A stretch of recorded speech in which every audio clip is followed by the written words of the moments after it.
sommes ici au couvent Saint-Jacques. Il y a 20 ans, le mouvement astrologique unifié organisait un de ses congrès. Le premier congrès d'ailleurs à Paris depuis pas mal d'années, puisque nous avions arrêté de faire des congrès à Paris depuis quelques années. Et là, nous avons organisé à nouveau un colloque, d'ailleurs qui était organisé à la fois par le MAU et par le GRH, dont j'étais à l'époque le président, dans une période d'ailleurs assez critique pour le GRH, où il y avait des dissolutions, des difficultés. Le colloque s'appelait la lune au clair, ou le clair de lune, ça s'appelait la lune au clair. Et il a été enregistré totalement, donc on pourra passer sur Télé-Urania des extraits parmi les plus intéressants, notamment la conférence de Michel Gauquelin sur ce qui a été intervenu à ce colloque de la lune au clair. Donc tout le monde a parlé de la lune pendant 3 jours. Voilà. Donc c'est un colloque qui a marqué le renouveau de la présence de mon association à Paris, parce que finalement nous n'avions pas organisé de colloque à Paris depuis 1979. Donc pendant 8 ans, on avait organisé uniquement des colloques en province. Je ne me souviens plus très bien pourquoi, mais c'était une option qui a été choisie. Et donc 87 marque le retour à Paris des colloques astrologiques.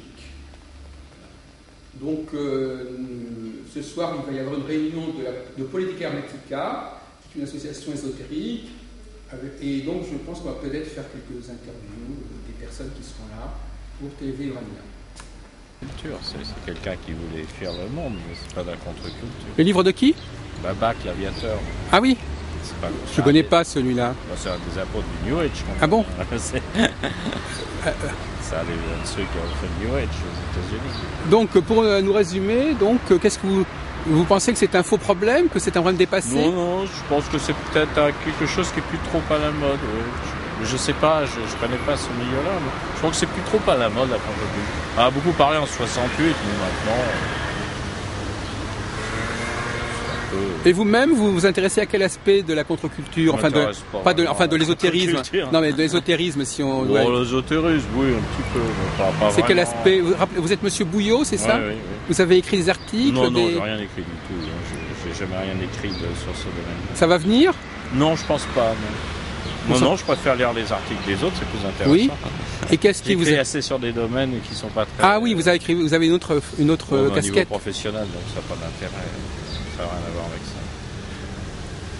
Et quels sont les aspects qui vous ont le plus intéressé depuis que vous suivez cette association ou les colloques, tout ça? Un peu de tout.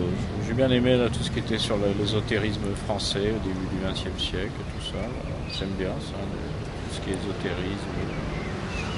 Il y a de Jules Bois, tous ces personnages m'intéressent assez. Vous êtes intéressé à l'aspect littéraire, les rapports entre littérature et ésotérisme? C'est plus littérature, c'est vrai.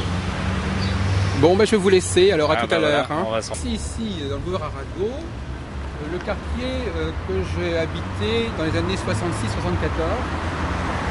Et nous allons passer devant la maison où j'ai vécu, une maison qui est très semblable à celle de Nostradamus qu'on trouve à Salon de Provence, donc qui date de la même époque, du 15e, 16e siècle. Et j'ai en quelque sorte émigré du 17e arrondissement du quartier des Ternes vers le quartier des Gobelins, qui est juste à côté. Il y a la manufacture des Gobelins qui est pas loin. Et on va donc voir la façade tout à fait étonnante de l'immeuble dans lequel j'ai vécu entre 19 ans et 25 ans. Là, c'est une pause. Le mouvement astrologique, d'ailleurs, unifié, a eu son premier siège. Donc ça, c'est la rue où est né, en quelque sorte, ce mouvement astrologique, en 75. Bien qu'à ce moment-là, en fin de compte, je n'habitais plus là depuis quelques mois. Enfin, les prémices de l'association se situaient dans cette rue.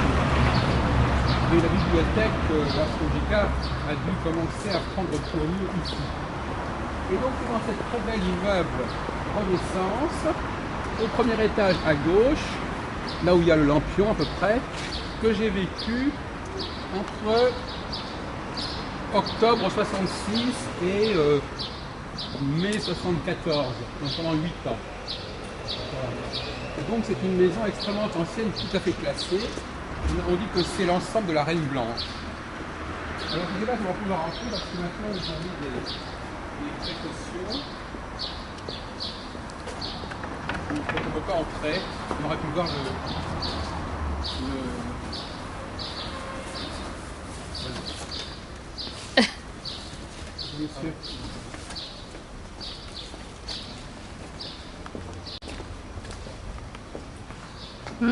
Voilà, donc nous entrons dans le j'avais ma boîte à lettres ici, et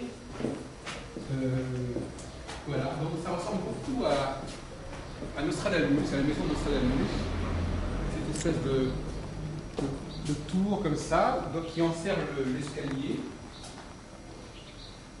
On va monter.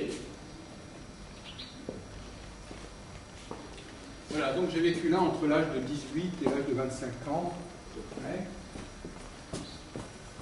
C'est des gens que je ne connais pas bien. Les Gémeaux, je ne connais pas bien non plus. Les Balances, les Capricornes, les Sagittaires.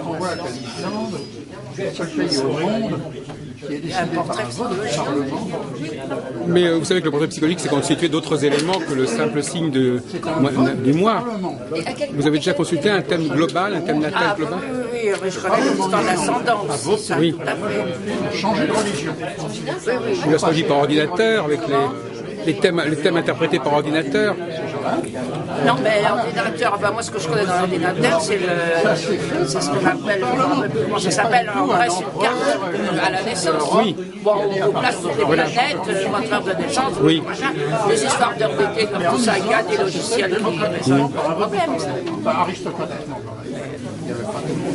Mais ça, évidemment, c'est un peu trop savant. C'est pas des choses que les gens captent tout de suite. Oui. Mais sinon, alors... Non, c'est pas ça. On m'a donné, justement, pour ne pas le donner à Elisabeth Tessier, on m'a donné quelque chose pour calculer le ciel de naissance, qui avait été fait par un ingénieur, qui avait travaillé avec Christelle Blanchet, d'ailleurs, dans la radio, etc. C'était un instrument tout à fait artisanal, qui est complètement dépassé avec maintenant qu'il y a les ordinateurs. Mais l'ordinateur, on appelle ça monter un thème. L'ordinateur vous monte un thème. Tandis qu'avant, c'était un Essayez dans ce que oui, mais je veux dire, vous préférez parler des signes zodiacaux que du thème natal. Parce que le thème natal, ça dépend tout le temps. Il y a deux choses complètement différentes. Je trouve que, personnellement, qu'il y a des grands portraits psychologiques qui correspondent, à tort ou à raison, enfin, etc., à des signes. Et puis il y a le problème du thème natal et des événements qui correspondent à... qui, à mon avis, sont beaucoup plus aléatoires. c'est pas du tout une thèse de théologie. Nous avons beaucoup plus aléatoires et puis après on ne sait pas rétrospectivement. Par exemple, Donné Roman a fait un énorme livre sur Verlaine, vous connaissez sans doute. oui. Verlaine aux mains des dieux, ou quoi? Non, oui. non, c'est sur Verlaine. Alors, oui. Si vous le suivez, vous avez le thème de Verlaine, et puis jour par jour, c'est pas étonnant que ce jour-là, il ait fait telle chose. Oui, oui, c'est vrai. Oui, mais c'est aussi rétrospectif. C'est aussi une prédiction. Après coup. Ben oui. Et Barbeau, vous connaissez Barbeau un peu Oui, bien sûr. Barbeau, et puis qui encore un écrivain à qui ça a valu pas sa carrière, parce que finalement il a fini par écrire et tout ça, mais qui avait beaucoup publié de livres d'astrologie, qui était un ami de Barbeau. Je ne trouve pas son nom. C'était un homme de la frontière espagnole, très hispanique. Je ne retrouve pas son nom, il est décédé maintenant. Mais il s'était beaucoup investi dans l'astrologie. Vous ne voyez pas qui c'est? Volgin? Ah non, Volgin, j'ai pas... Le frontière espagnol? Non, c'était un auteur français, mais qui était d'origine, sans doute pas basque, mais du sud de la France. Oui, je vois pas très bien. Semblement, je vois pas. Vous l'avez rencontré? Oui, je l'ai rencontré, je l'ai connu, je l'ai rencontré. À un moment, il faisait une émission très courue à la radio, c'était pas encore la télévision, avec cet autre auteur qui avait écrit Mon village à l'heure allemande. Il y avait François Villet aussi, ou Pierre Brousse. Non. Bon, parce que le nom ne revient pas. Non, j'ai connu. D'ailleurs, il y a eu beaucoup de Russes. Les Russes croyaient beaucoup, parce qu'il y a l'astrologie et puis il y a aussi la parapsychologie. Voilà, ça, c'est encore une autre histoire. Voilà, c'est ça. Les Russes et les Américains sont beaucoup plus intéressés par la parapsychologie que les Français. Avec les histoires de télécommande des sous-marins. Bien sûr, oui, absolument, oui. Il y a eu des recherches chez les Russes, chez les Américains et chez les Français. Ah oui, il y avait un type, effectivement, à Toulouse Mirail, ça qui avait écrit là-dessus. Oui.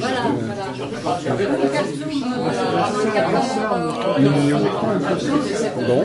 Non, mais j'ai reçu votre journal, là. Oui, Grande Conjonction. Ça marche. Monsieur Olivier Louis, c'est cela? Oui, vous nous avez effectivement cité tout un ensemble d'arguments assez classiques contre l'astrologie, que ce soit la question de la précision des équinoxes, que ce soit certaines réticences de la part des milieux catholiques. Donc, est-ce que vous considérez qu'on peut vous appeler un anti-astrologue? Vous avez aussi cité les travaux de Brock. Est-ce que vous pensez par exemple des statistiques de Gauquelin ou des travaux qui ont été faits pour vérifier ou prouver l'astrologie? Vous pensez que c'est aussi l'effet Barnum de pouvoir montrer que les professions sont liées à des positions peut-être qui reviennent plus fréquemment?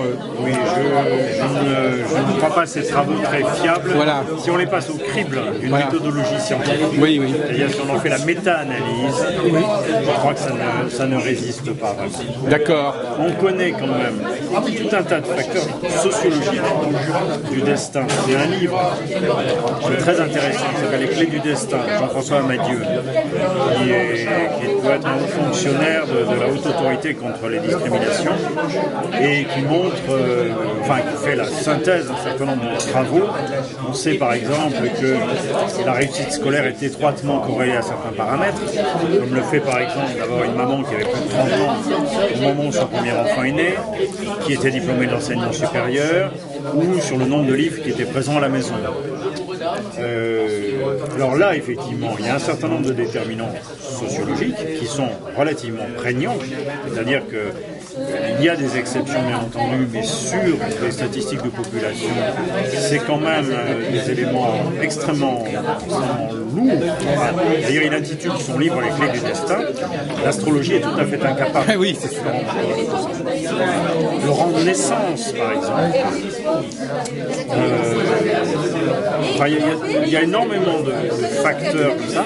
Ça a été mis en évidence aussi par les travaux de l'économiste américain Stephen Levitt, qui est un spécialiste de microéconomie, dans son livre qui est apparu en français sous le titre américain de Freakonomics, ce qui est difficile à traduire, c'est-à-dire le monstre économiste, où il y a un jeu de mots aussi sur free, voilà, la liberté, une économie libre de pensée, on pourrait dire, et montrant là aussi que, effectivement, par exemple, le fait de fréquenter les bibliothèques ou les musées n'a aucune incidence sur le devenir intellectuel des enfants, ce qui est déplorable parce que j'ai passé l'enfance des miens à les emmener dans les bibliothèques et les musées.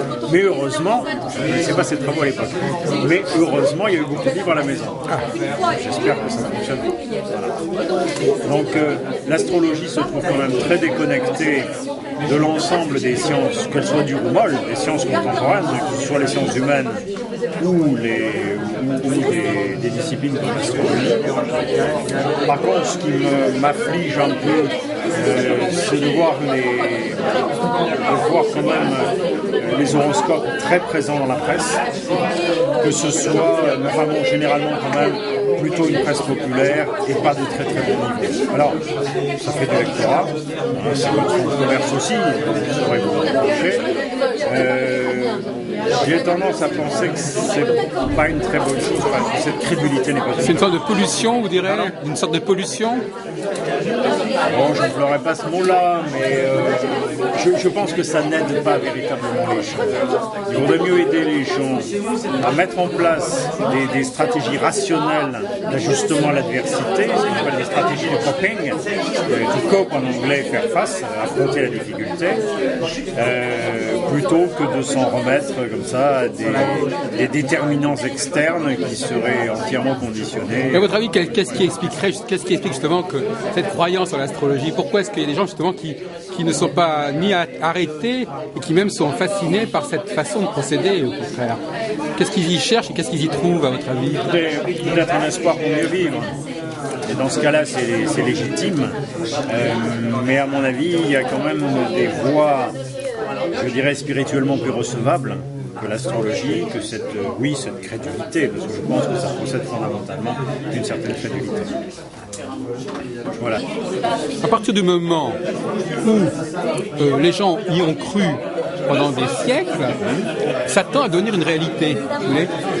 C'est vrai, mais c'est une réalité historique et sociologique. Oui, mais à un moment donné, à force d'y croire et à force de la pratiquer et à force de s'y attacher, ça devient une nouvelle réalité, une sorte de seconde nature. Parce que l'homme, est-ce que vous ne pensez pas que l'être humain est capable de s'auto-programmer, justement, c'est-à-dire de donner du sens à des choses qui n'en ont pas, de donner de la réalité à des choses qui n'en ont pas? De ce point de vue-là, oui, donner un sens, effectivement, c'est sans doute une des fonctions de l'astrologie. De là à leur donner une réalité, à mon sens, la réalité de l'astrologie se limite au fait qu'il y a des gens qui écrivent dessus, qui publient, des éditeurs, un lectorat, un réseau de librairies, etc. Bon, je connaissais autrefois rue de la Huchette, qui était... La Table d'Émeraude. La Table d'Émeraude, par exemple. Hein. Il y avait un certain nombre de librairies spécialisées comme ça. C'est Umberto Eco qui parle du Da Vinci Code en disant qu'on y retrouve un mélange de tout ce qu'on trouvait il y a 15 ou 20 ans dans les librairies de la rue de la Huchette, où effectivement la Table d'Émeraude, on trouvait le pire et le meilleur, mais maintenant il y a un magasin de fringues et de souvenirs. Oui, c'est vrai. Voilà, les choses. Non, mais la question que je vous posais, Olivier Louis, c'était est-ce que vous ne pensez pas que beaucoup de choses naissent dans des conditions qui aujourd'hui nous paraissent absolument incontestables et irréfutables, sont nées au départ de pratiques, disons, qui étaient au départ tout à fait arbitraires et qui étaient au départ tout à fait individuelles, et que ça, avec le temps, fait que les choses s'enracinent dans la réalité. Je crois qu'il ne saurait être question d'éradiquer l'astrologie. Il y a beaucoup de gens qui y croient. Pas question des dictées, des lois ou des décrets qui interdiraient de penser ça. Ça n'aurait aucune utilité, aucun effet. Simplement, j'ai tendance à penser que la preuve n'a jamais été apportée scientifiquement, malgré les tentatives dans ce sens, sans aller jusqu'à des caricatures, comme il était évoqué tout à l'heure à propos d'Elisabeth Tessier, qui s'est fait valider une thèse en Sorbonne. Ben oui. Aux grandes dames des Sorbonnards dignes de ce nom, eux. Voilà. Alors c'est vrai, oui, là, bien sûr, l'astrologie a une réalité sociale et historique. Moi je comprends qu'on puisse s'y intéresser sociologiquement. Je crois que c'est le philosophe Adorno qui avait écrit là-dessus oui. dans les années 50. Il a écrit un travail sur les colonnes des horoscopes aux États-Unis. Il avait écrit ça dans les années 50, me semble-t-il, à l'époque où il séjournait sur la côte ouest des États-Unis. Oui, c'est ça. Voilà, ça me paraît être un exemple intéressant de la façon dont l'astrologie peut être l'objet. Non, mais quand une croyance et une pratique est très répandue et perdure, elle finit par avoir une certaine réalité. C'est qu'elle a une utilité. Je pense qu'elle a une utilité sociale. Et vous savez, on se référait à Umberto Eco. C'était dans un article du Monde. Alors, il citait un auteur. Par contre, malheureusement, j'ai oublié qui. Il disait, mais le problème, quand les gens ne croient plus en Dieu, ce n'est pas qu'ils ne croient en rien, c'est qu'ils croient en tout. Mais si vous voulez, le problème de l'astrologie, c'est que c'est une croyance qui détermine une pratique. Oui, c'est vrai. Donc la pratique est parfois plus importante que la croyance dans le domaine religieux. Vous savez, quand toute une société, toute une population pratique d'une certaine façon, a les mêmes mœurs, a les mêmes habitudes, c'est ça qui est intéressant, plus que la croyance elle-même, c'est ce qu'elle déclenche qui est intéressant. Probablement un des éléments du ciment et du lien social. Voilà. Sans doute aussi. Et donc c'est très créatif, c'est une création collective. Oui, mais enfin, on peut exprimer sa créativité sur d'autres modes, à mon sens. Non mais collectivement. Et encore une fois, c'est une réalité sociale, ça ne fait aucun doute. C'est vrai aussi que quand je montre mon scepticisme un peu rationaliste, je me fais mal voir, voire un peu marginalisé par des gens qui, eux, ont des convictions très fortes. Parfois, il m'arrive comme ça d'entendre avec beaucoup d'amusement des conversations je dirais, de psychologie salonarde à propos du déterminisme des caractères par l'astrologie. Il n'y a pas, à mon avis, trace d'une validation scientifique dans tout ça. Même si, encore une fois, c'est une réalité sociale qu'on ne peut pas ignorer, bien sûr. Marin Charette, il a quel âge alors? Il a 50 Il a très exactement mon âge, c'est-à-dire moins 6 mois, donc il a 52 ans et demi. Donc vous le connaissez depuis ses 19 ans? À 19, 20 ans, oui, dans ces eaux-là. Donc vous l'avez suivi depuis? Non, nous avons entretenu des relations pendant combien de temps?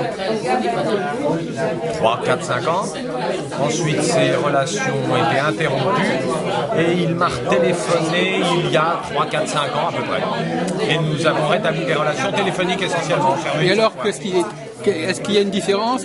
Est-ce qu'il était déjà parti dans ce qu'il fait maintenant? Il était jeune, déjà un remarquable astrologue techniquement. Il s'est perfectionné et je pense que c'est un astrologue tout à fait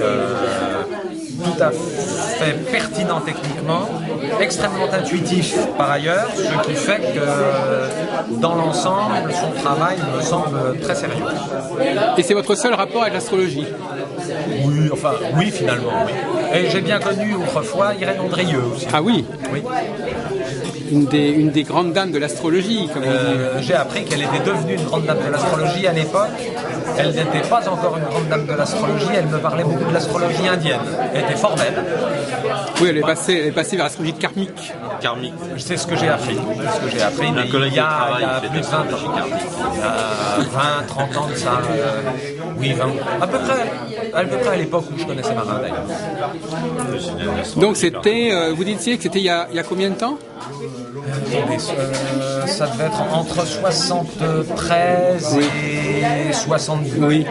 15, 16, 17, oui, c'était une belle époque de l'astrologie. Il y avait quand même un certain niveau à l'époque, oui, qu'on ne retrouve plus tout à fait aujourd'hui. L'astrologie, il y avait encore pas mal de promesses. Elle entretenait pas mal d'espérances. Et aujourd'hui, il n'y en a plus. Je crois que le recrutement a beaucoup décliné. C'était qui l'astrologue qui allait voir le général de Gaulle, qui était connu de Paris dans les années 50, 60? C'est pas Jean Rignac, je sais pas ou... Non, c'est un autre rapport à l'astrologie avec un astrologue tout à fait extraordinaire, mais vraisemblablement les gens ne doivent pas connaître parce que c'était une espèce d'astrologue à l'état sauvage qui s'appelait Jean, qui s'appelle toujours, parce que j'espère qu'il est encore vivant, qu'il doit être au moins octogénaire maintenant, qui s'appelait Jean Honor. Ah mais je ne connais pas. Qui est un type assez extraordinaire, qui est une espèce d'aventurier, qui s'est mis à l'astrologie, mais pour des raisons strictes. Le jour où il s'est aperçu que ça pouvait être utile, donc pour des raisons pratiques, il s'est mis à l'astrologie. Et il a utilisé l'astrologie pour des quantités de choses, mais surtout ce qui était étonnant, c'est que, alors il était extrêmement intuitif lui aussi, et c'est le seul astrologue que j'ai rencontré qui, lorsqu'il parlait du thème de la personne qui était en face de lui, n'employait pas un mot de technique astrologique. Oui. Donc, quand en plus il avait ses calculs, il les avait dans la tête, c'était mécanique, parfaitement bien huilé. Donc, on lui donnait une date de naissance, une heure, etc. Il réfléchissait un petit peu, très rapidement, et il se mettait à parler en employant jamais Vénus, Trigon, jamais. Donc, il était totalement compréhensible et du coup, saisissant. Mais parfois les gens aiment bien qu'on agrémente de mots astrologiques parce que ça crédibilise justement. Et en fait, comme quoi la vieillerie c'est pas beau, mon premier contact avec l'astrologie, je devais avoir 17-18 ans, c'était avec la tante d'un ami à moi qui est aujourd'hui un compositeur renommé qui s'appelle Denis Cohen. Et Donc Denis m'avait dit, tu vas y voir ma tante, je vais parler de toi, je voudrais faire ton thème. Donc je suis allé voir cette dame qui avait un somptueux appartement dans l'île Saint-Louis, qui était une espèce de grande bourgeoise tout à fait charmante. Et elle m'a donc fait mon thème, elle m'a parlé, enfin Denis lui avait donné les informations avant, elle m'a parlé, alors là j'avais été stupéfait parce qu'elle m'avait dit des choses d'une précision extrême et surtout des choses dont je me disais qu'elle, compte tenu de ce qu'elle était socialement, elle ne pouvait pas comprendre ce qu'elle avait perçu chez moi. C'était... Voyante quasiment. Non, elle était astrologue et manifestement compétente. Quoi. Donc finalement j'en ai... Oui, vous avez rencontré l'astrologie à différents moments de votre vie. Voilà. Oui. Et mes rapports avec l'astrologie sont par conséquent très construits. C'est là. Oui, d'accord, merci. Qui vient de terminer une communication et un ouvrage d'ailleurs sur la contre-culture contemporaine. Et puisque moi nous sommes sur un média astrologique, nous devrions savoir si pour lui quelque part et comment l'astrologie s'inscrit s'inscrit dans cette mouvance. Tu peux